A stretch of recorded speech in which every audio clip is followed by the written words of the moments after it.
Assalamualaikum warahmatullahi wabarakatuh. Perkenalkan, kami dari kelompok 4 dengan mata kuliah Higien Sanitasi Industri. Di sini kami akan memaparkan materi mengenai penyakit bawaan makanan atau PMB. Di sini saya sebagai moderator, Diva Dianova. Saya Najwa Amelda. Saya Rizka Anissa. Saya Tsunami. Saya Kasatrian Saputra. Saya Malia Kartika. Di sini kami akan materi mengenai penyakit bawaan makanan atau PBM. Materi pertama pendahuluan akan disampaikan oleh Amel. Penyakit bawaan makanan atau foodborne disease adalah penyakit yang disebabkan oleh konsumsi makanan atau minuman yang telah terkontaminasi oleh mikroorganisme berbahaya, racun, bahan kimia, atau kontaminan lainnya. Materi mengenai penyakit bawaan makanan penting untuk dipahami dalam bidang keamanan pangan karena berhubungan dengan kesehatan masyarakat dan pencegahan penyakit. Berikut adalah ringkasan mengenai materi penyakit bawaan. Jenis penyakit bawaan makanan. Penyakit bawaan makanan dapat dibagi berdasarkan penyebabnya. Penyakit infeksius disebabkan oleh bakteri, virus, atau parasit yang masuk ke dalam tubuh melalui makanan. Yang kedua, keracunan makanan. Keracunan makanan disebabkan oleh racun atau toksin yang dihasilkan oleh mikroorganisme dalam makanan. Yang ketiga, kontaminasi kimia. Bahan kimia seperti pestisida, logam berat, metode atau tibak, atau bahan kimia industri yang mencemari makanan.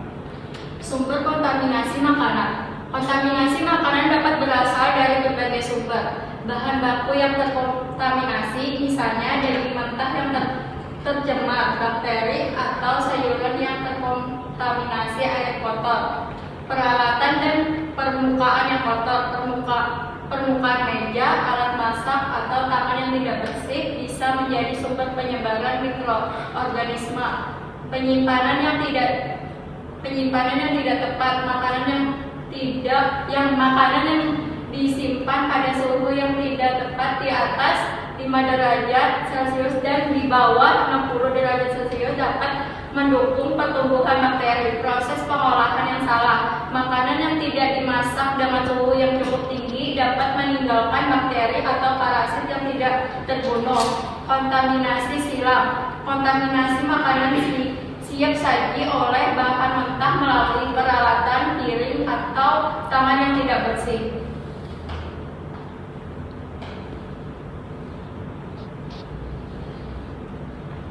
Segala penyakit bawaan makanan. Gejala penyakit yang disebabkan oleh makanan tercemar bervariasi tergantung pada penyebabnya. Terapi umumnya meliputi mual, muntah, diare, sakit perut, demam. Gejala neurologis pada kasus keracunan yang kerap. Gejala-gejala ini biasanya muncul dalam beberapa jam hingga beberapa hari setelah mengkonsumsi makanan yang tercemar. Untuk mencegah penyakit bawaan makanan diperlukan penerapan langkah-langkah sebagai berikut. Yang pertama yaitu memastikan kebersihan, cuci tangan dengan sabun sebelum menangani makanan dan setelah menggunakan toilet, jaga kebersihan peralatan, perabotan dapur dan area masak. Yang kedua adalah memisahkan makanan. Pisahkan makanan mentah dari makanan siap saji untuk mencegah kontaminasi silang. Gunakan tatanan dan peralatan yang berbeda untuk bahan mentah seperti daging, ikan, dan bahan matang. Kemudian cara yang ketiga, memasak dengan benar. Masak makanan pada suhu yang cukup tinggi untuk membunuh bakteri atau patogen, misalnya daging, pada suhu internal minimal 75 derajat Celcius. Gunakan termometer makanan untuk memastikan makanan telah dimasak dengan sempurna. Kemudian yang keempat adalah penyimpanan yang aman. Simpan makanan yang mudah rusak pada suhu yang tepat di bawah 5 derajat Celcius atau di atas 60 derajat Celcius. Jangan biarkan makanan berada pada suhu ruang lebih dari 2 jam. Kemudian yang terakhir dengan memperhatikan bahan makanan.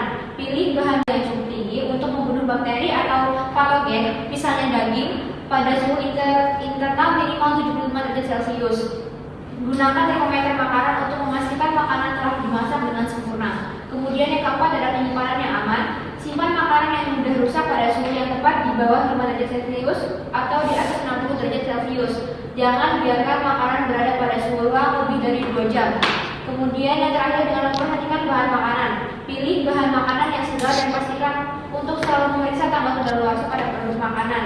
Hindari menggunakan bahan makanan yang sudah rusak atau terlihat mencurigakan. Jadi kesimpulan yang PPT yang kami sampaikan adalah penyakit ini disebabkan oleh konsumsi makanan atau minuman yang terkontaminasi oleh mikroorganisme berbahaya, racun atau bahan kimia. Penyakit ini dapat menyebabkan berbagai gejala seperti mual, diare, muntah hingga kondisi yang lebih serius dan berpotensi fatal terutama bagi kelompok rentan seperti anak-anak, lansia, dan orang dengan kekebalan tubuh lemah. Nah, demikian tadi presentasi yang dapat kami sampaikan. Bila ada kekurangan kami mohon maaf. Kami akhiri. Wassalamualaikum warahmatullahi wabarakatuh.